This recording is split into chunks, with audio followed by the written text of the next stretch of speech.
It is 12:59. Good afternoon from the Superbook.com Sports Desk. I'm Lucas Panzica. We do have a Super Bowl matchup. It will be the Chiefs taking on the Eagles in Arizona coming up in a couple of weeks. Tom Pelissero reporting today that NFL teams have been informed of the new salary cap number for 2023. It will go up to a record $224.8 million per club. That is up from $208.2 million in 2022. Some coaching news. Former Cowboys offensive coordinator Kellen Moore has been named the new offensive coordinator of the Los Angeles Chargers. And more reports coming down that San Francisco defensive coordinator DeMeco Ryans continues to emerge as the strong favorite to be the next head coach of the Houston Texans, where he was a former player. For all your foundation repair and waterproofing needs, visit USSTN.com. Breaking news at once in your home for the Titans and Vols. This is 104.5 The Zone.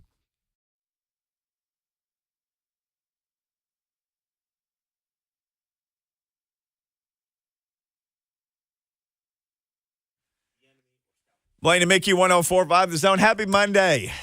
Man, everything is going on right now. Everything. NFL is rigged, apparently, depending on who you ask. And Ben Jones made his first Pro Bowl, and it's not a game anymore. And got the Senior Bowl, and like Buck is asking me where to get pancakes in Mobile as he walks out the door. Well, all the eating spots, all the eating spots down there from going to the GoDaddy Bowl. I have spent so much time in Mobile. GoDaddy. Say GoDaddy. GoDaddy. Danica Patrick down there once at the height of her being Danica Patrick. Oh, well, that's She made a deal. cool. She would go to the game like once every 7 years or whatever it was. And so she was there one of those years, and then they dropped the sponsorship. She did go one time, though. I was there. Well, it was worth going for. Yeah. That was probably the time that y'all barely beat Ball State. Did play Ball State, beat Ball State. Pete Limbaugh, who was the head coach. Powers. Yeah, who is now the special teams coordinator, big-time $1 million guy now with the South Carolina. And the quarterback of that team from Ball State, he spent a little time in the NFL. He was a late-round draft pick, I think, and he had a couple, 3 years. He got him some paychecks. Oh, Nate Davis. He had some time. He went fourth round. Yeah. To San Francisco. He was in the NFL for a while. Flamed out in like 3 years. Well, I mean, happens to the best of us. Yeah, I'm like, dang, what happened? Well, I mean, it's he thought he arrived. He didn't keep working. Well, you got to keep working. Everybody knows that. Man. We asked this question on Blaine and Mickey. I put this up yesterday just because on Twitter, the topic hashtag NFL rigged was trending. What? NFL rigged. NFL It's rigged. rigged. People watching that Chiefs game thought the game was rigged. So No, everybody was even had a hashtag for it. So I asked this: do you think the NFL is rigged? Hashtag NFL rigged. NFL rigged. 59% say yes. 41% say no. I thought the NBA was rigged for years. When the Kings couldn't get past the Lakers and all this weird stuff happened, I 100% decided that the NBA was rigged. You'll never talk me off of that ledge. I don't watch enough now to be able to point to viable reasons. But in those days, I watched enough I could tell you, like, that's not real. That's not real. Like, they were driving around in a black van with blacked out windows and had black helicopters flying. They were assuring that what they wanted to happen happened. And I don't think it's rigged, but holy cow, man, it was. You voted no? I voted no. I think no, but boy, that was hard to watch at times. Yeah, well, yeah. If you're referring to the Chiefs game, yes, yeah, I think I was right there with Taylor, Zach Taylor, head coach there, who was man, he was livid. They had literally, it seemed like they had like 3 third downs do-overs. Yeah, because of I would say very questionable calls. At least 2 of them. So I'm not gonna go as far. I don't think the NFL is rigged. I think what they go into, they say we want you guys to emphasize certain calls, and I definitely disagree with that because when you say that to people now, they're just going to look for those calls to make sure that they make them because guess why? The NFL has instructed you to. So that's just like your boss telling you to do something, and then you're going to go do it, and they're going to overdo it. So here's what I would tell the referees. Be the best version of a referee that you should be. That's it. Because they are human. It's no different than telling a player over and over again, to make sure you make your block. Yeah, Burks. And then he comes over and says he's sorry he missed his blocking but he recovered a fumble for a touchdown. See, so it's like you're overdoing it. So I know we can talk to the referee. I think with a lead reporter can always talk to the head referee after games, but I want them on the stand. Just like a player answering questions, just like a coach answering questions, whether he has the answers or not, I think it should be all part of social media. That's why we have it now, and everybody should be able to see it. Sorry, you chose that profession just like the athlete did, just like the coach did, and they have to answer questions that sometimes they don't have the answer or have no business answering those questions, and they do. Yep. So they must answer the question. And he has to answer, the head referee has to answer for whoever made a snafu of a call. And he has to support it, whether it's right or wrong, or say we just messed up. And hey, I'm cool with that too. Just say I made a bad, or he made a bad call, we missed that one. You know, it's going to happen. That's part of human error of being a referee. It's a tough job. I'm not going to act like it isn't. So things are happening real fast, and they make mistakes. One of the calls I can recall off the top of my head is when one referee is coming from the back end telling them that it was the clock ran out and everybody ran the play and nobody saw the referee at all. So, and then they had to show the sky cam so you could see where the referee, he came in only about 10 yards. Right. And I'm like, they couldn't hear it. I mean, Kansas City is loud. It's kind of a college atmosphere as far as how loud it can get there in an open air stadium. There's a couple calls. I don't know if it really impacted the game. What really impacted the game was the bad play by the guy at the end there. And their offensive line at the beginning of the game for their Joe Burrow. I mean, good Lord. I mean, man, can I give him a little protection? That kind of slowed down a little bit there. But, wow. I was like, man, these defenses lit here for the Chiefs. So, so that game was fun to watch. Now, naturally, the other game, NFC game, was boring. I mean, once halftime, you knew the game was over. So, they got some breaks in that game. Not even reviewing the one-handed spectacular fourth down play and throw by Hurts, which Devontae Smith actually dropped when he landed on the ground. And he knew it, too. So he got up saying, let's hurry up. To me, that was the warning sign for them to replay it. And not just by the coach, but the NFL. Yeah. The NFL. And that kind of changed the momentum of that game because just imagine if they stopped them there and then they have the ball early on. Because I think that was their first touchdown that they scored. But hey, the Eagles were the better team. I picked the Eagles and I picked the Bengals, so I finished 1-1. Burrow and crew didn't have enough. They just didn't have enough. So you got to give credit to the Chiefs. It was 4 out of 5 seasons now that Mahomes has been in the Super Bowl. Man, that's pretty impressive. So I know playoffs don't really matter, but he's going to win the MVP. Naturally. 3rd and 4 for KC. Third and four. Okay. 3rd and 4. I think 3 and 4. Go back next year too. Yeah. Second in 6 years for Philly, but knew everybody, new coach, new quarterback, new. Wow. That's impressive, man. For as he's a young player. How old is he? Is he like 26? How old is Mahomes? 27. He was the oldest guy left this weekend. Man, 27. That's wow. Which he easily played till he's 37. He can go down early. The success here, depending on how long Andy Reid goes. I'm going to make a bold prediction here. I may hold it, and I am. If they win it all, I wouldn't be stunned if Andy Reid retired. Mm. Yeah. And say, hey, Bieniemy, head coach. I'm not going to say that. Nagy, maybe. He may. I would lean that way, Bieniemy more, but I don't think that's his motive for retiring. Yeah. I think his motive is okay, this is enough. I'm ready to chill out, but we shall see. Only if they win it. Yeah. I think it'll be a consideration. But they had a great game plan there, Spags and DC there. I did a really good job getting after the quarterback. Man, I didn't think the 49ers had a good game plan for their defense to get after Hurts as much. I thought they should have done a little bit more, but their front four for the Philly, oh, my gosh. Wow. Man. Yeah, they legit. Yeah, I told you they're the most complete team. And that's probably why I'll lean towards the Eagles. But Mahomes is such a outside of the box. And, by the way, I do not believe Mahomes had a high ankle sprain. I think he has an ankle sprain. I don't think it's high ankle. Nobody has confirmed that. Guess why? Because I had a high ankle sprain. And I know there's different levels of it. But this guy ran in the game. He practiced all week. Yeah. That is almost impossible if you have a high ankle sprain. I'm not going to say that he doesn't have an ankle sprain, but man, dude, that last time when the guy when he ran for that first down at the end of the game, oh, I'm sorry. I know he was still limping a little bit. He put his leg, his ankle in a stiff mode, his foot, so he could just keep going. Mm-hmm.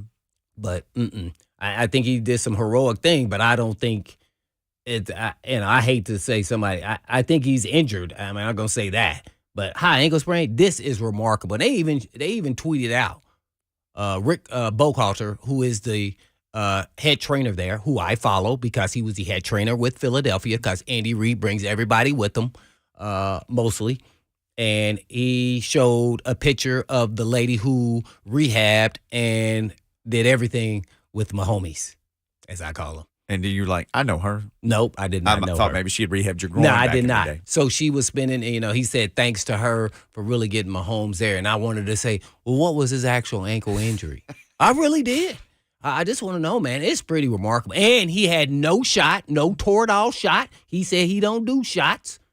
So I'm like, you did all this on your own with a high ankle sprain. Boy, that is pretty remarkable. Almost like it didn't happen. Like he practiced on Tuesday. Yeah. They showed him in practice. Yeah, I saw. I mean, man. Dude, that guy is impressive. I definitely know he has an ankle sprain, but to what level of a high ankle, I don't know about that one, man. This dude, it may be more low ankle sprain. And he just fought through it because I believe there was times he definitely had some pain when he was throwing, especially when he got outside the pocket. But he was mobile. I know the Bengals were stunned. Mm-hmm. And by the way, the Bengals just need one elite pass rusher, and they are there. Now, they got a lot of free agents, by the way. I retweeted, and actually Hayden Hurst is leading the way, but they losing a handful of people, both safeties, one of the corner, maybe two corners. Yeah, two corners. One of them, I think, is a backup. So, yeah, they're going to be – this was their time. But, these guys can be replaced, I think. You still got Burrow. You know what they do have? $44.5 million in cap space. I saw that, too. I couldn't believe that. You know what really perturbed me? Yeah, I sent this to you. How pissed off are you? You're the Titans, and you look at the Chiefs and the Bengals. You say, are we close to that? Now, everybody's going to lean back to say, oh, we barely lost to both of those teams, right? But are we close to those teams? And I go, nope, because we don't have that kind of quarterback. Because Joe Burrow was out there playing with two offensive linemen, two starters. The other dudes backup, they looked like backups in the beginning of that game. They put Jones on the outside at the end there. He dominated. Matter of fact, Jones might have been I know Mahomes did some crazy stuff, and Burrow's great, but Jones might have been the best player on that football field. And he was on defense. He was unstoppable. That dude has his own zip code. He is gigantic. Man, no wonder. I kept thinking, is Big Jeff as good as that? I kept thinking that. Uh-huh. And I go, I don't know. He close, but I don't know. And the only reason why I can say I don't know is because of the pass rush. I think Jeff has continually improved as a pass rusher. But when they moved, have we ever moved Big Jeff? We moved Autry to the outside and said, go against that tackle and win. And he did and closed out the game, or at least for the Bengals. Yeah. I ain't seen that kind of rushing. He built more stocky. Jones is more long wingspan and stocky. Yeah, it's a little different. I don't know, because I think he make about 20. He's about to wing his span back to the Super Bowl, too. All right, Ding Dong of the Week coming up next. Some unbelievable ding dong candidates from this weekend sports. If you want to jump in on that, 615-737-1045. You can also get in the Zone TV chat. Lots of people on here saying the grounding call was terrible, and I do think it's rigged and lots of things like that. You can give a ding dong to the refs if you want from the KC game. Whatever you want. Ding dong of the week, your calls. More Titans talk coming up.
Blaine and Mickey in 104.5 The Zone. Ring a ding, ding, dong. It's time for Ding Dong of the Week. Lots of candidates. If you watched the game yesterday, I'm sure you could find some candidates. Late hits and late fights in the first game and all sorts of stuff. You can go to markspain.com to get a guaranteed offer on your home today and start packing. Or as we like to say, don't be a ding dong. Use Mark Spain. We got a couple callers. Let's hit the callers up first, and we'll roll through our various ding dongs here on the show. Eric in Nashville is always our top ding dong. Eric, thank you for calling.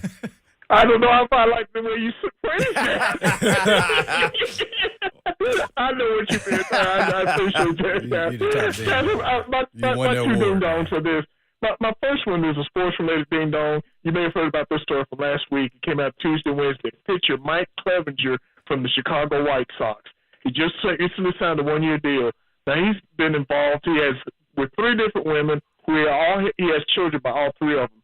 Well, one of them has filed a assault and battery charge against him because apparently reports are that he slapped her and then he took chewing tobacco and threw it on his child. Now, guys, I have no idea if this is true. It is. It's disgusting. But that tells you a guy has issues when he has children from 3 different women. And, guys, my second ding-dong, guys, is this. You may or may not have heard about this story. It's a man named David W. Sharp from Yakima, Washington. It was late at night. He wanted food from Taco Bell, his favorite restaurant. So he drives up to a drive-thru window to get food from Taco Bell. They told him, sorry, we're closed because the employee's still in the restaurant. You know what he does next? He pulls out a 9mm pistol and starts shooting. He shoots at the window, shoots bullets in the building. There's shell cases all over the ground. Thank goodness nobody was hurt. But, guys, why didn't he just go to another Taco Bell? I'm sure there was another Taco Bell that would have served him. Guys, y'all take care, and we'll talk again soon. Dang, somebody get my man a Mexican pizza and a Baja Blast. Jeez. Ryan in Lebanon, the ding dong next. Hello, Ryan. Thanks for sharing a ding dong with Blaine Bishop. Yeah, man, no Ryan. problem. Yes, sir. Want to talk about their my ding dong is LeBron James and that temper tantrum he thrown against the late in the game against I think Boston it was the Celtics. Hey, you just can't do that, man. It's NBA. Come on, let's play. They issued an apology and everything else for that missed call on LeBron. Yeah, they did. Yeah, sorry, letter from the refs. Yeah, they actually admitted after the game. Yeah. Some guys are saying they did on the court. That's nothing like the letters you get in football where you get a letter in the mail a few days later says, yeah, that call that we missed. Yeah, sorry about that. Yeah, the refs know the pecking order. LeBron. Yeah, it starts with LeBron. Like, man, we missed that. We are so sorry. All-time leading scorer, eventually. Oh, yeah, that's coming. Yeah, oh, my. Yeah, but he definitely put on one show there, laying all on the floor and everything. He might as well just been pounding on the floor like a 2-year-old, right? Yeah. For the non-LeBron crowd, they always point to stuff like that. The non-LeBrons, he shows out. You know, that's what the non-LeBrons like to point out. Lucas Panzica looks poised to release. He just looked up his ding dong. A ding dong here on the free world. Tough sledding for you. He looks. Watch this. Before you start, you cannot you cannot on his ding use these 2 ding dong because I want to find out which one is the worst. That's the Trent Williams slamming the guy from the Eagles. I mean, literally, and then I would not mess with that dude there. Oh, no way. Rest assured of that. I knew who I could make friends with. The only thing I would do, I would have threatened I'm going to chew on his kneecaps. But other than that, and then the ding-dong who hit Mahomes out of bounds. Because I want to find out which one is worse by the fans. Which one is worse of those ding-dongs as far as playing on the football field. Those are pretty egregious ones that there was no need for either one in my mind, being that I've been out there and I understand the drilling and everything else going on, but come on, man. Williams has to be worse, right? I mean, he was standing there. Hey, I didn't see too many guys jumping up to the forefront after he slammed that dude, though. Yeah. I was going to go with Osai, so you might have to give me a minute to find a new one here because that was tough. But the Williams has to be that's way worse. Osai's a bad penalty. It obviously decided the game. It was just dumb. You could talk about it. Yeah, it was dumb. You could talk about a hustle play and heat of the moment and this and that. But still, AFC Championship on the line was a terrible, terrible, terrible penalty. And that kick barely went over the crossbar. You Did it? Oh, yeah. I mean, it went over. Yeah. But it didn't go 15. Oh, so if it was 15 more yards, yeah, it wouldn't have made it. I don't think so. So I'll go with Kayvon Thibodeau. Who Joe Staley went at Kayvon Thibodeau on social media for some stuff he was saying, chirping at people, and Thibodeau say, man, I don't even know who you are. So at this point, Kayvon Thibodeau is doing this thing where he's just exposing that he doesn't know anything about football. He didn't know who Jeff Saturday was. He doesn't know who Joe Staley is. It's like, all right, Kayvon, sit down, learn a little bit about the league that you play in before you start calling out these Hall of Famers and former All-Pro players and telling them you have no idea who they are, as if that's some sort of insult to them. Whoa. I didn't know he did that. He doesn't know who anybody. That just needs to be all of our comeback. I don't know who you are. Yeah, he might as well just lean in and just make that his thing and have just, who's the most significant person. Watch this. That's the guy who played with the Giants. Yes. Yeah, I don't even know who that is. Yeah, right. See, that's the first round guy from Oregon, right? Yeah. He got a little air about him that his stuff don't stink. I love that. I don't even know who you are, so your opinion, I mean, that's just amazing. Yeah, that's just like. I love the Jeff Saturday one was much better because it's like it's the head coach of the team that you're playing. Like, just he know who that is. He's been on TV for years, and then he was a Pro Bowl center for years. One of the best Well, that was centers of all because he time. gave the little wing thing, and then when the quarterback was injured. I mean, he didn't know the quarterback was injured on that play, on his hit. But I just love I don't know who that is, as if that's an insult to that person. Like, no, that's on you, buddy. I don't know if I would have ever used that one. Tyler says, my ding-dong is Jermaine Pratt for yelling about Osai as they were walking up the ramp into the locker room. Oh, I saw that on social media. He said, I know was you're like, mad. why was he in there going out of bounds? The F. Yeah, well, I didn't want to say that. I know you're mad, but you can't show up your CJ's in teammate here. like that, says Tyler. That was rough. Now, quietly as it kept, that guy is saying what everybody else was thinking. Yeah. Sorry. I mean, so that doesn't mean he is taking a shot at the guy. He's just saying the facts, and he's just frustrated that happened, and that's the reason why we lost. Good example is like when Keith Bulluck got all up in Cortland Finnegan when we were here at home, and I'm at the game, and he kept getting these penalties, like roughing people, and after the play. Like, come on, man. No, he right on the field. It was like they were in a John match. Yeah, so that goes on all the time. You're talking about an emotional game. So I'm sure after the guy calmed down and thought about, okay, we lost. I'm settled down here, probably on the plane back. He probably went over and said, hey man, I'm sorry about that. I'm just frustrated because you got to know now in this day and age, cameras are everywhere. Yeah. So people can act like the players aren't humans and all that, but that goes on all the time. Seriously. Sometimes even in the locker room, like, man, what were you thinking? Mm-hmm. Oh, my bad. You weren't thinking. And he just was like, yeah, that was my bad. And that's all needs to be said. Mm-hmm. It's just like your brother. I mean, that's how teammates are. They can call somebody out if it's their teammate. And and I'm sure all of them support him, even that gentleman there. After his emotions settled down. That's why I think there should be an extra 10 more minutes than they give players during interviews after game. But guess what? You probably won't get, how people really feel. Because some people can mask their answers, some people can't. And by the way, I don't know if you ever really get a true answer anyway. It's like, okay, I'm going to spurn the people who are paying me millions of dollars. So when do you know what a coach says or a player says is really what he really, truly thinks? Do we? No, and most of them don't ever say anything that's ever even anything anyway. Right. Yeah, it's gotta like, play better, gotta coach I'm not going to better. smack the hand that's feeding me. Yeah. Come on, bro. Yeah. Mm-hmm. Yeah, I don't think you ever heard me say I didn't appreciate Jeff Fisher saying that was his home stadium, the Jacksonville Jaguars. You never heard me say that, but I say it all the time now because I didn't appreciate that because all the players was like, what the heck he doing? He up here telling us not to get people riled up while he's saying stuff right now, just like the mayor did for the Bengals of Cincinnati. Yeah. Oh, they called him out personally. Kelsey took receipts on that. Ooh, he went H-Town Mickey on people. He went H-Town everybody after the game. Kelsey did. Yeah. See? Hey, you stay in your lane. But anybody going to check the mayor? Nope. Uh-oh, CJ got one. You got one, CJ? Oh, it just dropped? CJ Eki joins us in the studio, one of our mini zone use that mic army right there. of employees, and he said a ding-dong just dropped. Uh-oh. It dropped? So he's about to drop this ding-dong on everybody. Did it drop or did it rise? I'm talking about you said you just got it. Yeah, so I just saw this from CBS Sports. It was an update from CBS Sports. Apparently, Nick Saban is reaching out about his vacant defensive coordinator position to Pruitt. Jeremy Pruitt. Yes. Because I asked that with our college expert. Yeah, because when is he going to get penalized? Or what has it been, 3 years now?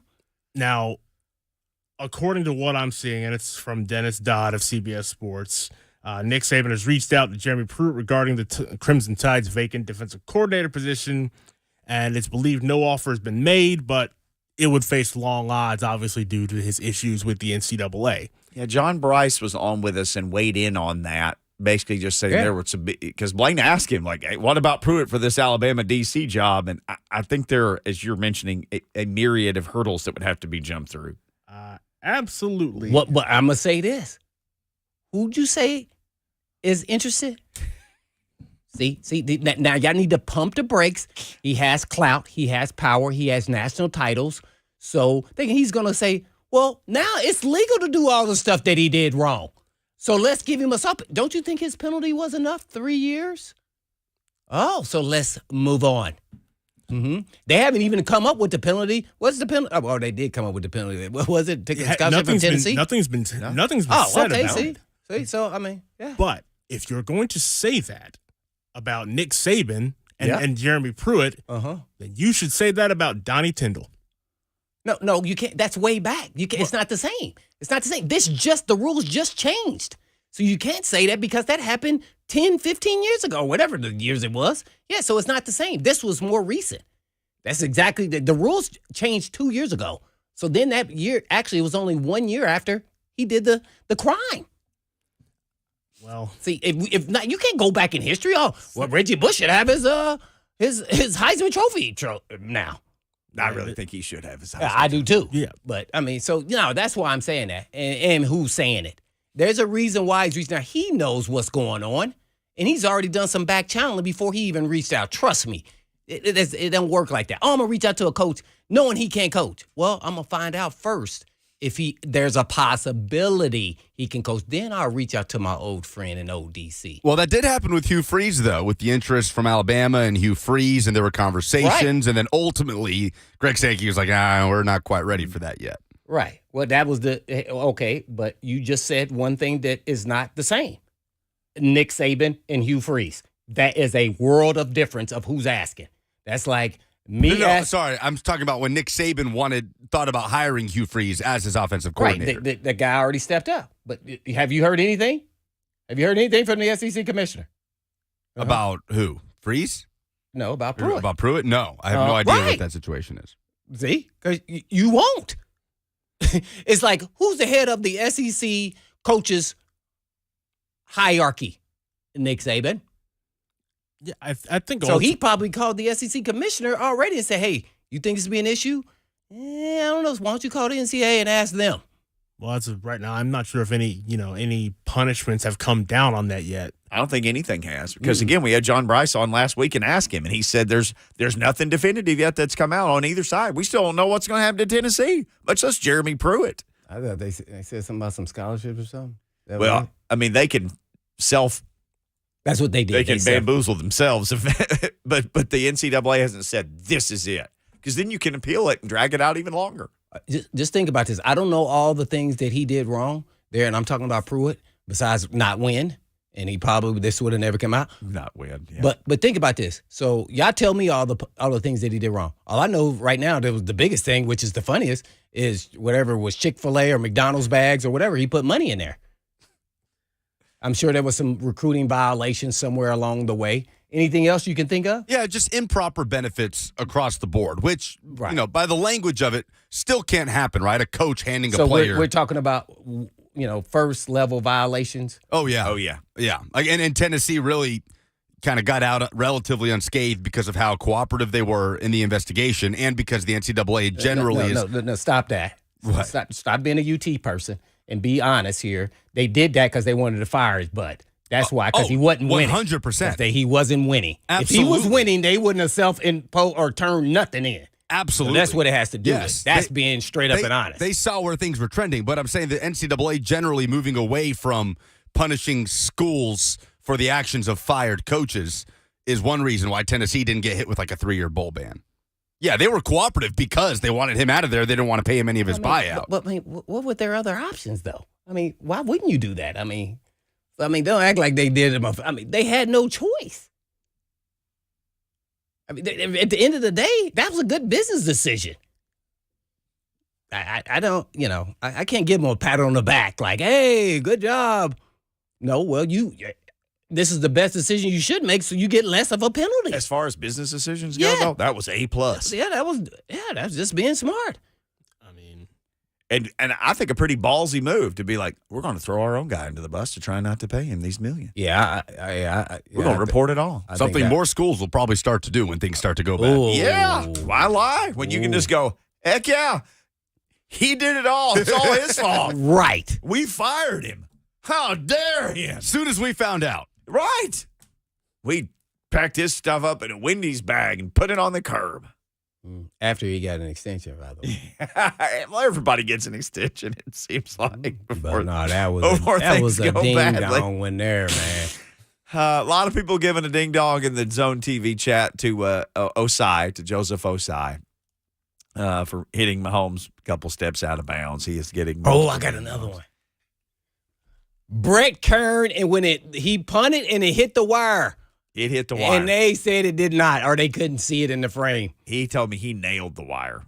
Oh, man. I'm like, come on. Dude, y'all got to get that fixed, man. The fact that you couldn't see that in any kind of review, and he was like, I asked him, did you hit the wire? He said, I nailed it. The fact that nobody can see that. I think he even mentioned it. Didn't he say he did it in warm-ups? Even the kickers did. So they got to do something with that. But he nailed it. The punt went straight up and came straight back down. He immediately was pointing up like, I just hit the wire. Yeah, that was a ding. I just knew they were going to overturn that. No, but it wasn't in the screen. We don't know why that ball came down like that. Dang. That's it. Besides the poor refereeing. All right. What is your ding dong the combination of Osai and Trent Williams? Yeah, which one is worse? Which one is dingier or dongier? I can tell you which one I'm scared of. It's Trent Williams. Oh, I'm gonna tell him what you did was just fine. He body slammed that guy. He grabbed that, and the game's over. There are people saying he should be suspended for like the first game of next year for doing that. Man, that was like he shouldn't just get off like, I'm just gonna body slam this dude. The season's over. I get it. Yeah, you're right, probably, but that won't happen. I'd be like, it's because who he is. He's one of the best tackles, if not the best tackle in the NFL. I wish he was on our team. Oh, my gosh. Who doesn't? Everybody wants that guy. Oh, my God. He is the best. Didn't he like sit out a year? Because he told him about this growth on his neck. He was with the Commanders, right? He's that guy, right? And they said it was nothing. He goes to a second opinion, and they say it's a cancerous growth. He says, I don't trust the training staff. I don't trust the organization. He sat out an entire year or something like that and then asked to be traded and didn't even play for an entire year. And that's how he got traded. If I can recall, that's what happened. I could be off on a year or, how long, but it was something real close to that. He says, and he said, he said he didn't even think about going to get a second opinion until I think one of his friends or somebody told him to, just to verify everything they were saying. So he waited a period of time before he went. And then as he found the growth that was on, I think, his neck or the bottom of somewhere around there. He's such a big guy. But, yeah. In 2019, he had a surgical procedure done to remove a growth on his head. It's a really long word, which is a type of cancer. The growth was first noticed in 2013 with him claiming the Redskins medical staff told him it was not serious. He didn't go to minicamp. He demanded to be released or traded over the team's medical staff. They placed him on the reserve list, failed to trade him. He sat an entire year. That dude. Now, I don't know if he was still getting paid by they could have said he's not showing up. I don't know if they paid him or not. Said he couldn't wear a helmet because his head was so sore after the procedure. got traded to the 49ers, and is still just the baddest dude. Yeah. Yeah. So when everybody thinks that the training staffs in the NFL are the best, check yourself before you wreck yourself. Always get a second opinion. Always. Don't trust them. They're in the business of making money. If you can't help them make no money, we're going to try to get you out there. That's what it's built on. Check yourself before you wreck yourself, because second opinions are good for your health. Yeah, exactly. I wanted you to add that on there, my partner. All right. We have more Ding Dong of the Week. Jim in Fairview is on the line. Chuck in Clarksville. They want to talk about the refs and Saban. We got a Ding Dong for Stetson Bennett, who had a Ding Dong weekend for himself. There's lots going on. He's definitely on the Ding Dong list. More Ding Dongs coming up. I like some Stetson Bennett.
Blaine and Mickey, 104.5 The Zone.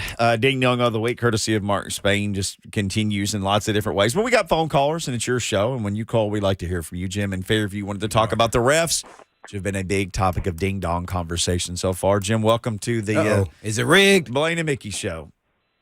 Well, I don't know if it's rigged or not, but I know I've coached the league umpiring for many years, and the one thing I was taught was to make a call that doesn't change the game. Let the players play the game and let them make the plays.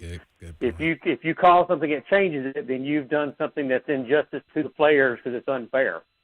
Great point. And and I realize they delayed making calls so they can get it right, but call what you see, stand by it. If you make a mistake, say, hey, I blew it. They're not perfect, even though they're getting paid for it, but that's my take on it. Yep. Appreciate the phone call, Jim. Well said, Jim. Chuck in Clarksville. Job, but if it's the right call and it changes the game, then it's on the player, right? Yeah. Not yes. the ref. Absolutely. I saw a lot of that after. That. I can't believe the ref decided. Like, no, Osai hit him out of bounds. Yeah, Osai decided horrible. the game. Yeah, he did. That was horrible. That was absolutely horrible. Oh, I would have just, if I was on his team, I would have just ran to the sideline because I would have been so irate. Like you just know you lost our game, right? I couldn't have a conversation with him. A lot of things going really fast. He was hustling, trying to be that guy, and just made a bad decision. Goes on all the time. Yeah, that ankle was working pretty good on that run. He got himself over there. I was like, what's he going to do here? Oh, he's going to run. Oh, he's really running. Oh, he's really running. Did you see how fast he was running? Yeah. Boy, man, I wish I could run that fast with a high ankle sprain. I wish I could run with that no shot, fast no ever. portal shot.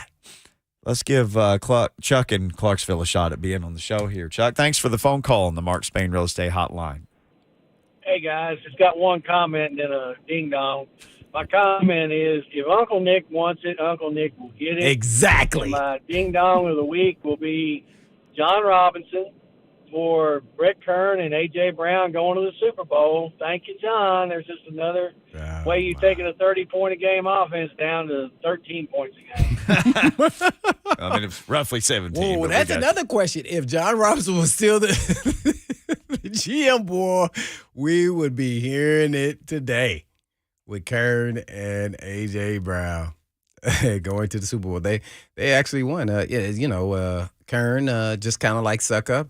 Get an opportunity as a kicker punter, get him a Super Bowl ring. So happy for that, as well as I think it's a separate entity with A.J. Brown because, the vitriol, attacked by the fans and, him wanting to get paid. And I'm not mad at him trying to get paid. The GM, he pushed him and he got what he wanted and he's doubling down. Not only did he get paid, he's in the Super Bowl.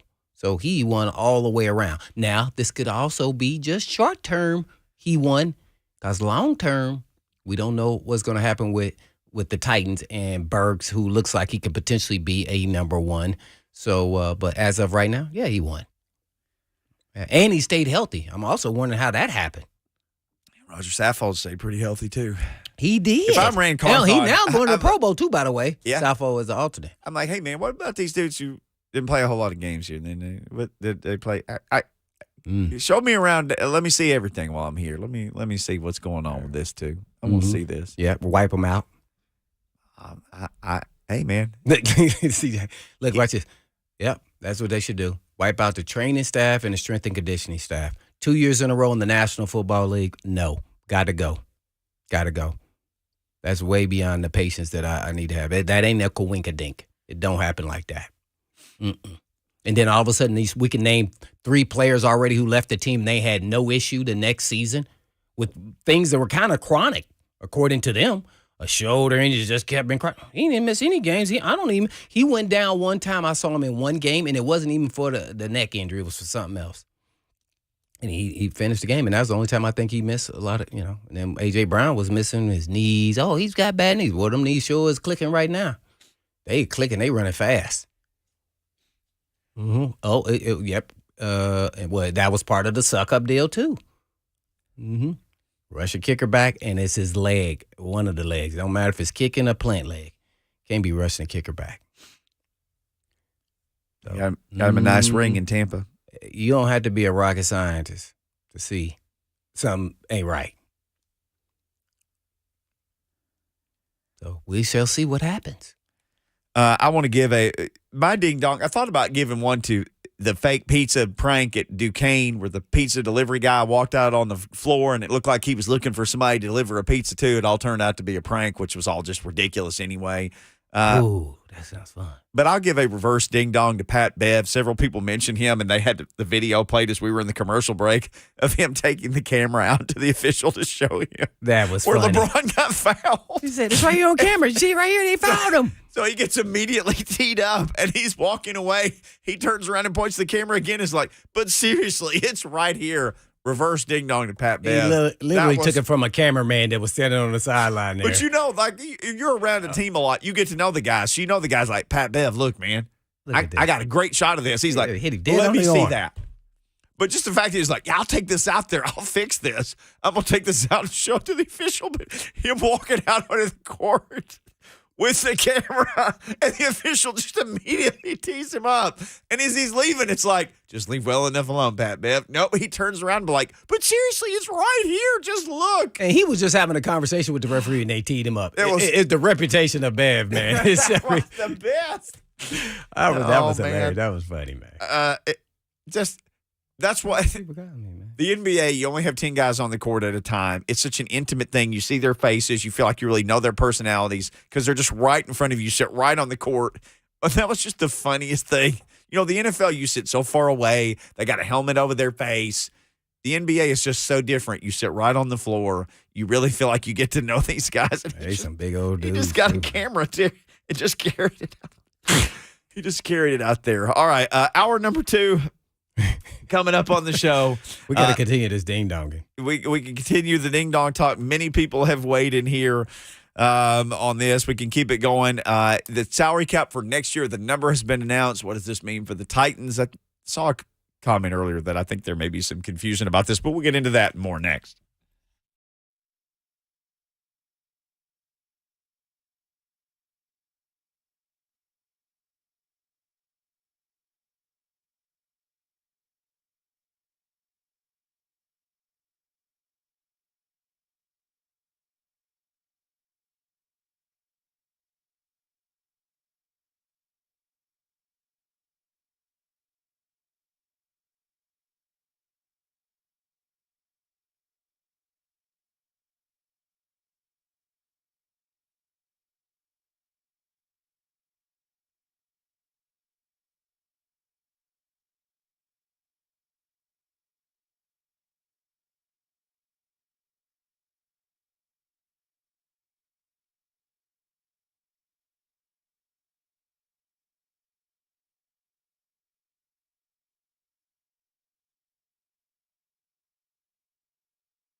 Blaine and Mickey 104.5 Zone. Yeah, woo! Monday. Boy, just a fantastic day. Monday, just awesome weather if you're a duck and just.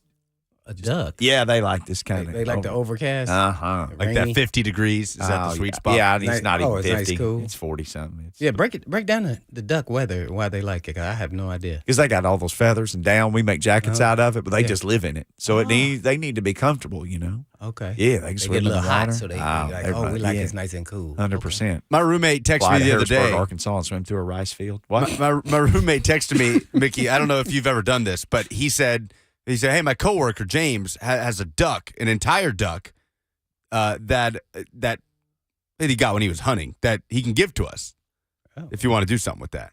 He's like, "I don't know what I'm going to do with the duck, like an entire duck, like feathered and everything, just completely like a pet duck, like a dead frozen duck." Yeah, the duck is not alive. The duck was killed while he was hunting.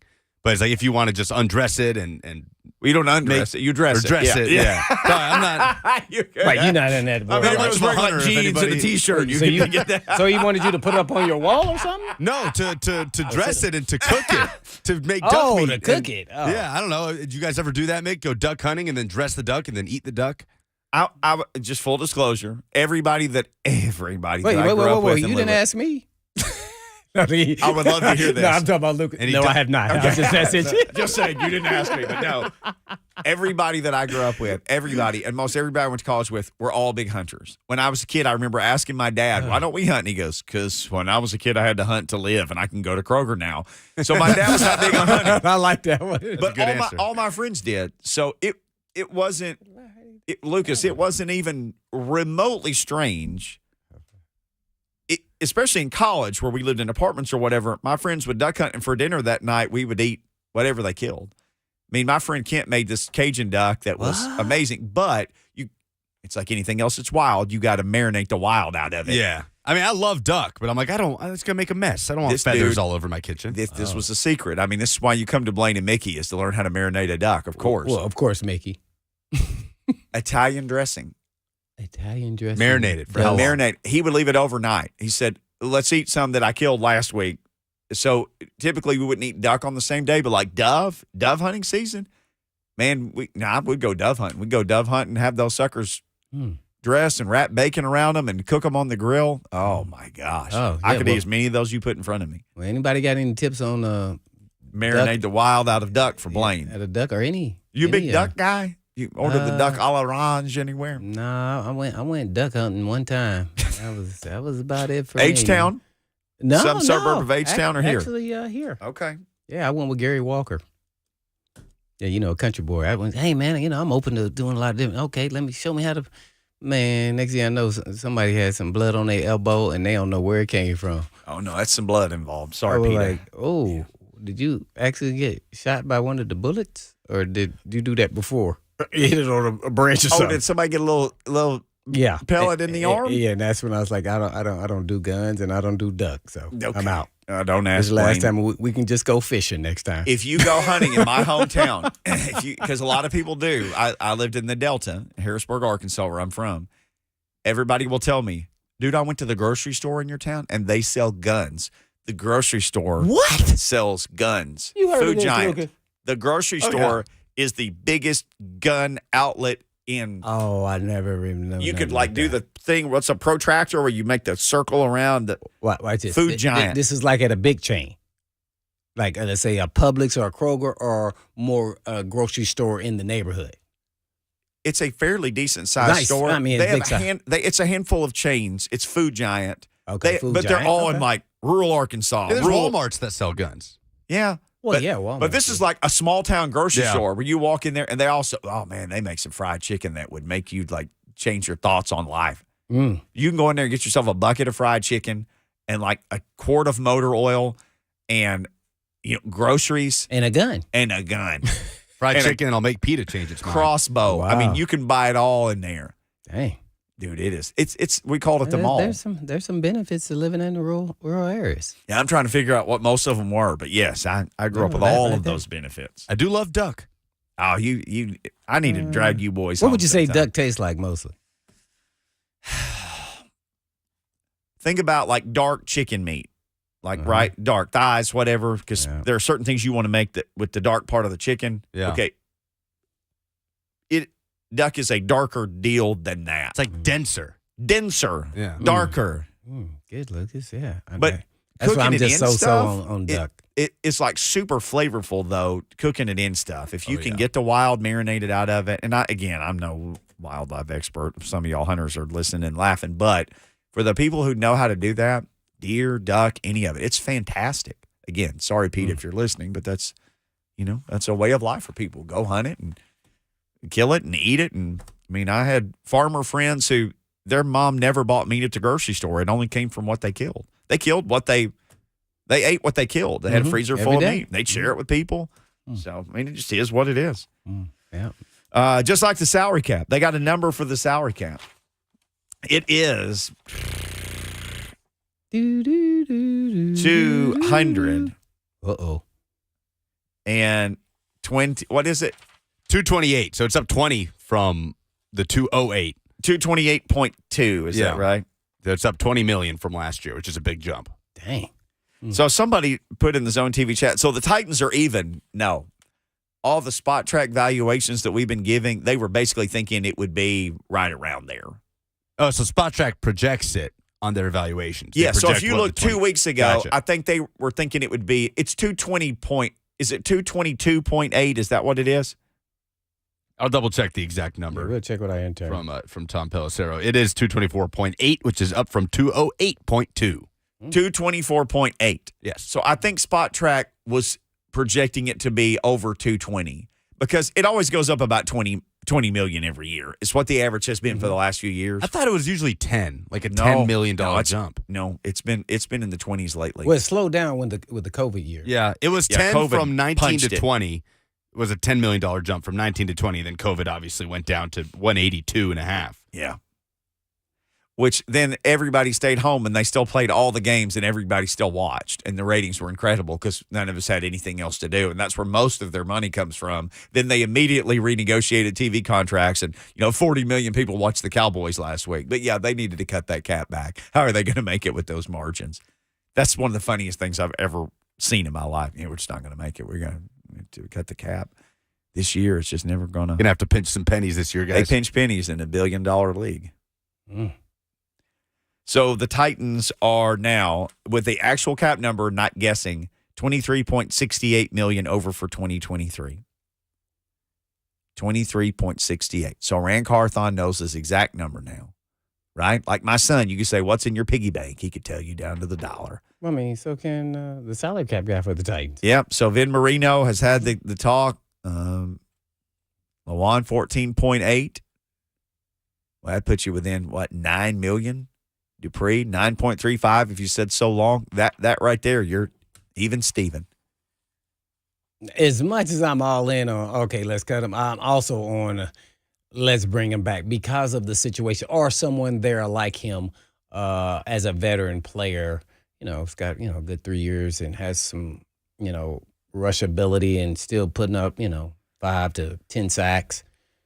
I want that kind of guy around because you got Landry coming off an ACL, so I still want some production there. And then you have Weaver still. He's going into his third year, but it's like he's going into his second year, who has some production. I just don't know if he's a down-in, down-out guy. If not, you're going to have to draft him, which you may still be open to doing, just depending where because of all the other needs. So that I would kind of I never was on board with signing Bud Dupree because the ACL injury was in December, as I said numerous times when they signed him, because you have to understand it's going to take a year for you to be back right. And then after that year, he still wasn't right because he still kept having injuries to other things. Yeah. This means his body is compensating for him probably coming back too soon. You got to give him credit.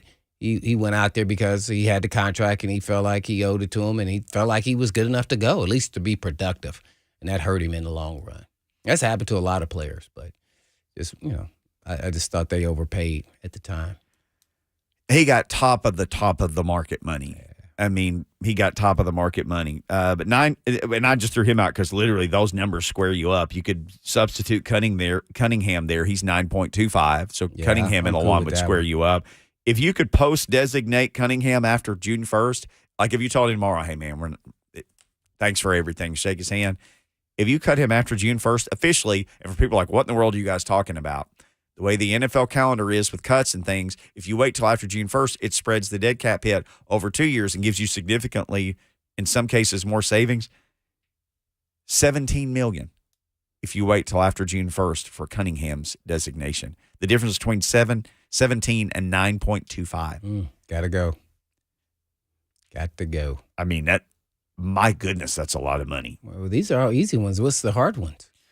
Robert Woods would save you 12 if you want to try to go younger there and Didn't find they redo somebody his deal more during the economical. I want to say they did. They did something with his money to have some cap relief. Right. They essentially, I think they just kicked his cap hit down the road. Oh, okay. They just gave him his rest of his salary in cash, and then that way, okay, gotcha.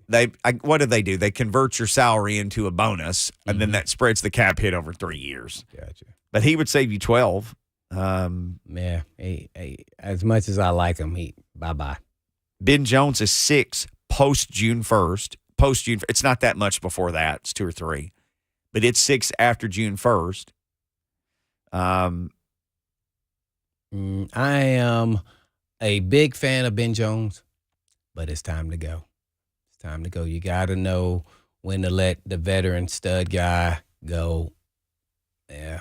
And then with the concussion issue, so yeah, I got to let him ride out. But they may try to go one more year, but I'm trying to revamp the whole offensive line, and it's going to start. I want a smart, young, up-and-coming guy at center. That way we can get this band started, and it starts up the middle with the center. Got to always have your edge guys, but, yeah, I think it's time to make that transition. Well, remember a couple of years ago, everybody was talking about the guy Creed Humphrey, and the Chiefs wound up drafting him, and he's already like Pro Bowl caliber player. Yeah. So actually, that's how Ben Jones is going to go to the Pro Bowl, I think. Yeah. Because he's still playing. Because he's Pro Bowl caliber. He's still a solid player on the Super Bowl. Now, the only reason why I would consider bringing him back is how much it's going to cost me to pay a guy to be there, or am I going to draft a guy? Or do I have the guy already on the roster, and I'm thinking of Brewer or Levin or whoever you may think based off of what they did during the time he was out. Yep. So you got a good chance to evaluate those guys and see what you can get away with. So that's the part I do like about that, and I think they fared okay. Now, were they Ben Jones? Probably not. But, I think you could say we can manage a year or two whether, we were out Ben Jones because we're trying to move forward. Now, if you're trying to still be a contender, that could change your whole thought process. I'm more on the retooling, rebuild process in my mind than probably the organization. Let's organize ourselves because Justin Melo, who is, oh my gosh, he is with everybody. He's with the Draft Network and Music City Miracles and Broadway. I think he's with all these entities because he breaks down the draft and he's breaking down draft prospects and doing his interviews. And he's about to do an interview with us with the Senior Bowl week getting started. Let's talk some prospects next with Justin Melo.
Blaine and Mickey, 104.5 The Zone. Thanks for hanging out with us on this lovely Monday.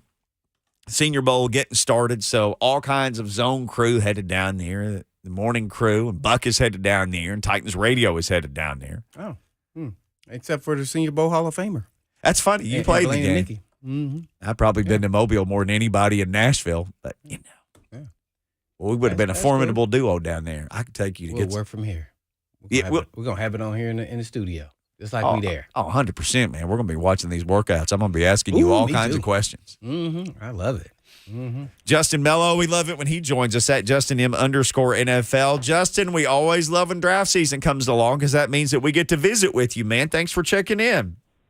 Pleasure's all mine. It sure does feel like it approaches every year a little quicker than you anticipate. You know what? Everybody's mad when their team loses, so there's two fan bases that aren't mad right now. One's going to be mad next week, so that's 31 to 32 that are mad. But if you just lean into what's next, like if, for instance, Titans fans, because I think I've told you this, I completely nerd out over the draft. To me, this is just such a fantastic, fun time. And what makes it so great is we got experts like you to, come on and break it down for us. And for people who don't know, literally, Justin interviews everybody. So it's not just you saying, well, this guy's this tall and he runs a good 40 or whatever. Fantastic information from Justin. So at JustinM_NFL, the Draft Network, local entities as well, right? Titans MCM as well as Broadway Sports. So let's just start with this. It is Senior Bowl week. Lots of our coworkers are headed down there. Who are you most excited? So if Blaine asks you, one player most excited to see, who is it? Oh, that's a difficult question. I think one guy that's going to be on a lot of people's radars and certainly should be on the Titans' radar is North Dakota State offensive lineman Cody Mock. Titans fans might get a little hesitant when I say a North Dakota State offensive lineman. They're going to get even more hesitant when you realize he's lucky to be a tackle-to-guard convert like the Titans were trying to do with Dylan Radins. But a little different here because everybody knows, Cody Mock is likely to be moving from tackle to guard at the next level. He played left tackle this year for North Dakota State, was excellent for them, but is not expected to meet the arm length requirements that most teams have in place to play left tackle. So he's going to the Senior Bowl. He's there in Mobile. He'll be playing both tackle and guard throughout the week, I'm told. So all 32 NFL teams, of course, including the Titans, will have a great opportunity to analyze this kid in person. They'll have a chance to meet with him, of course, as all teams will meet with all players there.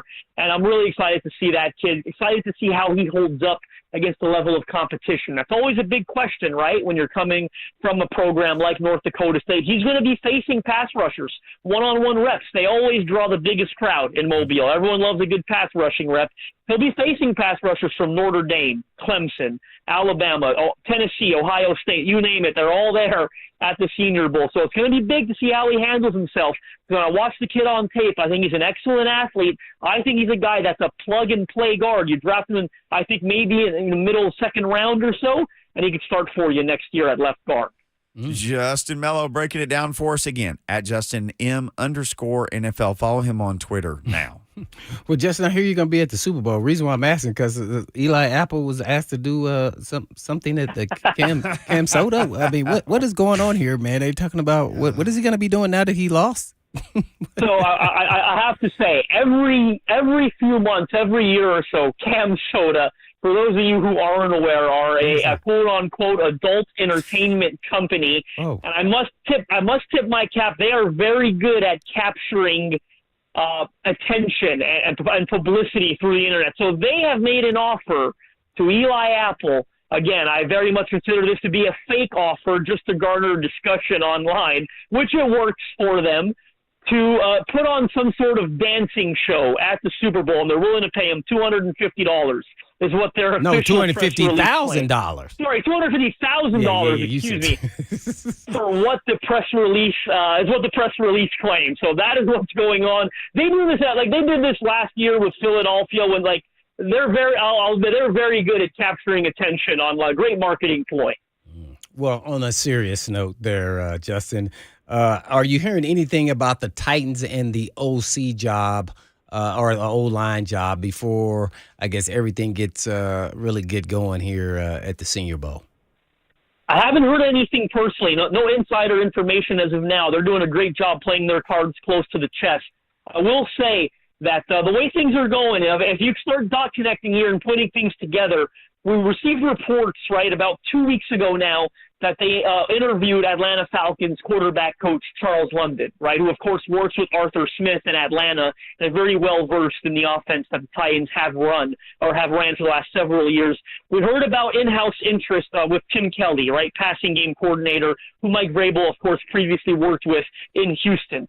Now, I'm doing some guesstimation work here, but I feel like if it was going to be one of those two candidates, there's nothing holding them back, right? They could have already hired one of them. You're seeing teams that, right, Nathaniel Hackett, New York Jets, Mike LaFleur, Los Angeles Rams.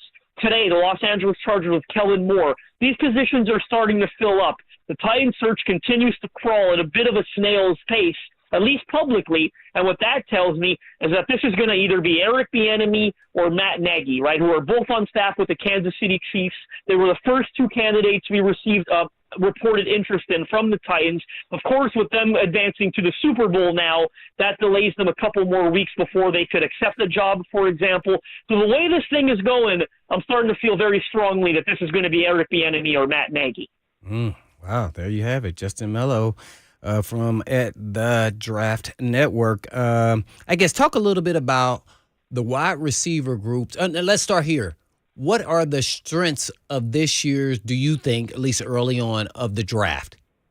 What position groups? I feel cornerback and edge rusher are the two strongest groups, and Titans fans probably don't love hearing. I really do think those are the two strongest groups. I anticipate I'm going to have at least 30 draftable grades on both of those position groups, 30 each. You could have 20, 25, honestly, in your top 100, top 150. That's how good this pass rushing group is in cornerback group. Now, if you ask me the opposite, what are some of the weaknesses where you might not feel as strong? Titans fans are not going to like hearing this. It's probably their two strongest needs, but I think there are a lot of questions at both wide receiver, especially when you look at we've been blessed, right, these last couple of years with the talent we've had at the wide receiver position in the last few NFL drafts. I would say that and offensive tackle are two positions I'm a bit more concerned about. Oh, man. So let's then go to who are your top three tackles, at least have you got them rated, whether at the Senior Bowl or not? Yeah, in general, my number one offensive tackle is Paris Johnson from Ohio State. Titans fans are already, certainly gravitating towards him, I find, throughout this pre-draft process. Certainly easy to make some connections. First of all, Titans obviously it appears they're going to need a left tackle if they release Taylor Lewan from his contract as expected. And then the Ohio State connection, right? Mike Vrabel, obviously being an alum and having coached there. And they drafted Nicholas Petit-Frere last year, right? Another Ohio State offensive tackle, but I do think Paris Johnson is the best tackle in this draft. He's there on the board at number 11. The Titans, depending on how free agency works out, they might run to the podium to turn that card in. I also really like Broderick Jones from Georgia. We got a chance to see him play in some high-state games there in the national championship and, of course, the semifinal as well, all throughout the college football playoff. Big mauler, mean offensive tackle. I think if he's there, he's certainly an option. Now, my third choice, it's going to be a little unconventional because I really do like Peter Skoronski from Northwestern. The only question is if he could actually play tackle at the next level. From what I'm hearing, the arm length is going to be an issue. They do not expect him to meet the thresholds for an offensive tackle in the NFL. Now, all the teams do this a little differently. We heard this a few years ago, I'll remind people, of Rashawn Slater, right, who I believe was at Northwestern as well, where Peter Skoronski attends. Well, it turns out Rashawn Slater's a hell of a left tackle, right? I think made the Pro Bowl as a rookie after the Chargers drafted him. So if you're comfortable with the arm length and Peter Skoronski can play tackle, then I think he's a top 15, top 20 pick regardless if you're kicking him to guard or not. At the receiver position, there's a bit more question marks there, right? Again, certainly not as strong of a class as you've seen in recent years. My number one receiver in the draft, and I don't think this is certainly a popular opinion that I'm seeing online, but my favorite is the Ohio State kid as well, Jackson Smith and Jigba. I think it's easy to get lost in the shuffle that, he only played 3 games this year and made 4 catches, right? So it's a little easy to forget about him. But when you go back to 2021, sometimes we overcomplicate. Remember when Jamar Chase came out and there was all those questions about him and the drops. And then we look back now and say, Jamar Chase was the best wide receiver on a team that had Justin Jefferson and a ton of talent, right, at LSU. But when I go back and watch Jackson Smith-Njigba, he was by far the most productive receiver on a 2021 Ohio State team that had Chris Olave and Garrett Wilson, right? Two guys who we already know are really good NFL receivers based on what they just achieved as rookies. So for me, Jackson Smith-Njigba is my favorite receiver. Quentin Johnston from TCU would be my number 2. He's the most consensus number 1 receiver in this draft. Big playmaker down the field, those vertical routes, goes, posts, you name it. He creates after the catch for himself. He gets behind secondaries. I just have some questions about the lateral agility, the mobility, coming in and out of his breaks. He's a taller receiver, just a little bit stiff in that department for my liking. And there's also Jordan Addison out of USC that's going to be a popular first-round selection. The Biletnikoff winner in 2021, incredibly productive receiver at the University of Pittsburgh who transferred to USC. Production took a bit of a dip this year as he was acclimating to a new offense. He also missed some games due to injury, but I think you have some questions there when you're playing with a Heisman-winning quarterback in Caleb Williams. You got a great offensive-minded head coach in Lincoln Riley. You wish that production took a step forward as opposed to backward, but that's what happened for him. All right, real quickly, I guess, give me 2 players, one from wide receiver, one from the O-line, that you think by the end of this week, at least the Senior Bowl or when the draft process is over, that will rise based off of their I guess, all-star games? Yeah, I think Xavier Hutchinson out of Iowa State is not getting enough attention or respect. This is a guy that made a lot of big plays for Ohio State. Again, he's a vertical guy down the field, creates for himself. I think Xavier Hutchinson's going to have a really good week. I think he should firmly be in the second-round conversation. And in terms of the offensive line, a guy that I really have my eye on this week, I'm going to stick my neck out for him a little bit. He's a small schooler. His name is Nick Saldiveri out of Old Dominion. He's an offensive tackle. When you turn the tape on at Old Dominion, you love what you see. He's super athletic, excellent in pass protection, keeps his feet engaged, and he loves playing in the run game. I spoke to him about a week ago, and he told me he prefers the run game as opposed to pass pro. I think they all do, right? They prefer that trench play. But when you watch him on tape, you fall in love with the pass protection skills. If he can replicate that at the Senior Bowl again, coming from Old Dominion, where he's going to be, playing against better competition in Mobile than he did on a weekly basis, I think that's a guy you got to start talking about in the top 50, maybe certainly top 50.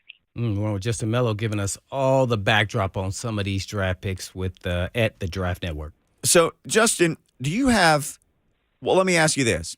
What's the highest graded receiver that you have, and is he graded high enough worth taking at 11? Yeah, Jackson Smith-Njigba is my highest-rated receiver. I do think I would feel comfortable taking him at 11. I don't know that the Titans will feel the same way or any team really. Again, lots of questions on what happened in 2022, right? You did not want to see him only play in 3 games and only make 4 catches, right, in those 3 games. But considering he already had chemistry, right, with quarterback C.J. Stroud. So there are questions there that he has to address. He's also not the biggest or strongest guy, so you have to feel comfortable. Can I put him in the slot? Can I move him around my formation? Can I put him in advantageous positions where maybe he's not going to be facing press coverage on a snap-by-snap basis? And can he defeat press coverage when he does? I will remind people, all of these questions existed for Garrett Wilson last season, right, coming out of Ohio State as well. Garrett Wilson had 1,000 receiving yards this year for the New York Jets, right, as a rookie pass catcher, and they cycled through 3 or 4 quarterbacks, right, Joe Flacco, Mike White, Zach Wilson, so they went through the ringer there. So for Garrett Wilson to come in and answer those questions this year, perhaps it'll make teams a little bit more comfortable with Jackson Smith-Njigba. For me, I'm comfortable with my evaluation on him. I think he's a terrific playmaker. Some might see it as a reach at 11, but I do think he's certainly worthy of a top 20 selection, in my opinion. So if the Titans really need playmakers and they really need offensive linemen, they're also going to need cornerback help because everybody does. Blaine has got me looking at all the guys from South Carolina. We're big on the South Carolina guys. What about Darius Rush? He's at the Senior Bowl, maybe as a not super late, but a mid-round-ish guy. Yeah, I really like what Darius Rush has put on tape the last couple of years, but if I can pivot, I'm going to give you a name that I'm really excited to see out there. I think is going to be a second or third round guy. I think going to be a high second round guy by all time. This is said and done. Is Kansas State cornerback Julius Brents. You're talking about a guy that's 6'2", 6'3", over 200 pounds. He's got some of the longest arms of any cornerback in this draft. And if you want to watch a game, you want to watch a tape, that's going to be one of the most fun, games to analyze this, draft year. It's going to be Julius Brents against TCU wide receiver Quentin Johnston, right, who I just alluded to as a first-round selection, the consensus number one receiver for most analysts in this draft. You watch those two go toe-to-toe. By the way, they recently asked Quentin Johnston, who's the best cornerback you faced this year, and he said Julius Brents from Kansas State. You watch that tape. I love when you get a back-and-forth battle. It's realistic, right? Both guys are stacking wins. Game starts, Quentin Johnston gets behind Julius Brents, 40-yard gain, right? Or 1-0 Quentin Johnston. You keep going as the game goes. Julius Brents has an interception in the end zone in coverage on Quentin Johnston. Later down the field, Johnson gets him again. A little bit later, Brents has a PBU on a 50-yard attempt. He also punched a football out of his hands, by the way, forced a fumble. So when I see Julius Brents at this Senior Bowl, he's physical. I spoke to him a few weeks ago, one of the most cocky, confident, aggressive players I've come across in this class. He knows how long he is. He knows how he can use it to his advantage. I am super excited to monitor his progress in Mobile. I'm excited just hearing this. Justin Melo breaking it down for us here on Blaine and Mickey. Yeah, he also has a really good coach in Van Malone there from Texas, who also had a cup of coffee there in the NFL, so I'm sure they're well schooled there. Most of the Kansas State DBs are. I guess for me, what are scouts looking for? Well, let me start here. Who are some of the second-tier quarterbacks that are coming out? I know there's going to be some that go in the first round, but that middle round guy who you think potentially could be a starter in this league. Not saying he's going to be a high profile and everything else, but in a crunch, he's going to show that he is a solid all-around good quarterback. Well, two names that are at the Senior Bowl that I'm really interested to monitor. Number one is Fresno State quarterback Jake Haener. Look, everyone, it sounds cliche, but if teams are going to be looking for like a Brock Purdy type in this draft, what did Brock Purdy do at San Francisco when he was healthy? He's elite from the neck up, right? Pre-snap processor, post-snap processing, lacks those athletic, outstanding physical tools. That's why he got drafted in the 7th round last year. But it's the pre-snap processing was quality enough to take advantage of the weapons at his disposal, good coaching, great system with Kyle Shanahan. All of that is true, but the fact is they were able to win with Brock Purdy, right? They won a lot of football games with him down the stretch. Who is that guy in this class that can come in a pinch, has a elite football IQ, is going to process everything we're doing, is going to get the ball out of his hands, and that we can win with if we're at least able to surround him in a positive environment? I have no doubt that that's Jake Haener at Fresno State. You watch him, he immediately pops on tape, made so many big plays, and he told me when I brought that up a few weeks ago to him, he almost took it as a slight. He's like, okay, well, I'm going to go there in Mobile, and I'm going to prove that I got a live arm as well. Don't disrespect the arm talent, because he's confident that he can make all the NFL throws. He plans to put that on display. The second name I'll give you might be the player at the Senior Bowl with the most to gain out of any player there. It's Tyson Bagent out of University of Shepherd. Where? That is a D2 school. This kid, in back-to-back years, thrown for 5,000 yards, 50 touchdowns apiece, won the D2 Heisman, the Division II Heisman Award. He had D1 offers coming out of the Wazoo. They wanted him to enter the transfer portal. I believe he was looking at Virginia Tech. I believe Maryland poked around a little bit. In the end, he said, you know what? I got a really good situation here at Shepherd. He decided to stay put, went back to Shepherd, had another outstanding season. He is firmly on the radar of all 32 NFL teams. That is why he got the invite to the Senior Bowl. This is huge for him, right? To go there and compete against this level of competition, to stand next to a Max Duggan from TCU. I know he won't be participating, but a Hendon Hooker from Tennessee, Jake Haener, who I alluded to, Jaron Hall, quarterback at BYU, who also really intrigues me at the Senior Bowl. But Tyson Bagent, what an opportunity for him to prove he belongs on this stage. He could have played at a bigger program. He had offers to do so, and he wants to see if he can get drafted second, third, fourth round. And if he has a strong showing in Mobile, really the sky's the limit for him. Real quick, what's his measurables? Shepherd kid. He clears 6 feet tall, I believe. So the size concerns aren't overly concerning. I don't believe he's 6'4", if I recall, but he is well over 6 feet tall. So measurable wise, don't seem to be overly concerning on him. Okay. About my size. Justin Melo, thank you, man. Fantastic stuff. And just know your phone's going to be ringing. We'll call you again soon. We'll be in touch, man. Great stuff. Pleasure's all mine. You know where to find me, boys. Yes, sir. At JustinM_NFL. All right, Jimmy Wyatt has started the tour of mock drafts. Who's the currently most mocked guy to the Titans? It's not even close. I'll tell you who it is next.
Blaine and Mickey, 104.5 The Zone. Jim Wyatt's tour of the mock drafts is out. And I'm not going to lie, I completely nerd out about mock drafts, just like I do all things draft related. Yeah. Yeah, you kind of been dragging me into this. And here's the thing, because you asked me once, why do you like these so much? Because they never get it right, and that's 100% true. And this isn't Jim making the picks. He just says, like, here's who Mel Kiper picked, here's who this guy picked. But it does give you an idea. It definitely gives you a gauge. Of, like, these are the clump of receivers that maybe get picked at this level, or these. Because it's hard to get it right. Just imagine if we did our own draft. There's no way I may get one person right at the first round. I think it's also just fun for people. Just right, it is. imagining X player. Oh, no, it is. The Titans. It's kind of like, doing a puzzle. Like literal fan fiction. Yeah. But I mean, I get it, but it is hard to get these picks right now. But some of y'all out there, like, I enjoy it. But, like, Lucas Penzica's cousin Larry, who lives in a suburb of Birmingham, and, every year he puts out his 4-round mock draft. Who are these regular people? I have friends that do that. They that go have all that 7 kind rounds. of time. Like do all this research? Like a 7th-round mock draft. And they'll have, I can't even get the first round right with the Titans. I think I've only got like 2 in the last 10 years right on the player. Well, one year the position. One year I picked Christian Fulton, and they took him in the 2nd round. So I know. We hyped that up. Oh, that was awesome. I was like, man. I got the pick, but in the wrong round. I was like, why did we drive this? I think I started when Lawan was the pick. I think that's when I started. Really the year they picked 4 guys, though, I did pick the 4 positions before the draft. See, just getting a position. A linebacker or a quarterback, whatever the. Well, I mean, we getting the positions, but I'm talking about what round they went. I'm just talking about I can only keep track of the 1st-round pick. Well, the number 1 guy, this is one of those things where it ain't sexy, but if they could get this guy, I think a lot of people would be happy, is Paris Johnson, the tackle. There's 16 people in the 1st round of mock drafts. He was 7 of the 16 picks was Paris Johnson. 3 were Peter Skoronski, who every time somebody comes on and we ask, they're like, well, he may be a guard. Short arms, yeah. So I'm not taking a guard at 11. Can't do it. Chance Womack. So stop. You don't take a guard that high. He better be a bad mamma jamma. He better be like, what's the guy with the Colts when he came out? Yeah, Quentin Nelson. Thanks, CJ. Yeah. He got to be on that level, and I don't think that guy is. I think he's good, though. I think he's not a tackle. The guy from Northwest. I know a lot of people still think it'll be interesting to see, but I like him at guard. Broderick Johnson is the other guy that got 3 votes. So Skoronski got 3. Broderick Johnson, the tackle from Georgia, got 3. Paris Johnson got 7. So I like him too. That's 13 of the 16. So will they be available at 11? I like both of those guys, man. If you don't want any of these quarterbacks, then here's what you want. You want 3 of the quarterbacks to be taken by pick number 10. And you want one of them to be available at number 11, especially if you don't want him. Because if you ever wanted to try to trade back a little bit, you want a quarterback there. And people will be like, boy, maybe they get this guy. Maybe. Hey, y'all interested in trading this pick? I'm getting a little nervous. That's why I asked him, where is this drive heavy at? And he was like, not at receiver this year. Yep. So that makes me... Okay, so where are we going to get a receiver? 2nd round? So who is the best of the 2nd rounders or 3rd round guy? Now, is that bunch really quality? High profile? No, not so much. But you could still get good route runner, good productive player, probably not a superstar. Like I'm hoping we can get, something like get lucky with an A.J. Brown who went 2nd round. We can still get a quality player. And do you take that over a cornerback? And then he said there's a lot of cornerbacks in this year's draft. So then now you say, I can wait to get the corner in the 3rd round because there's an abundance of them. This is how you make decisions why you pick the position groups each and every year. What are you heavy at in this draft and what are you not? And then the free agency starts first. So we already know there's not a lot of offensive tackles out there. Yeah. Michael Mayer, the Notre Dame tight end, got 1. Somebody picked him. Okay. Trenton Simpson, who's a linebacker, got 1 out of Clemson. I'm not taking no linebacker in the first. The other one was Quentin Johnson. Got mocked to the Titans in 1 pick by Athlon. I'm just wondering why he didn't play well in that Final Four. He disappeared. That bothers me. We got to disappear. Yeah. Does that bother you? Nope. We got to go. But in the meantime, in between time. peace.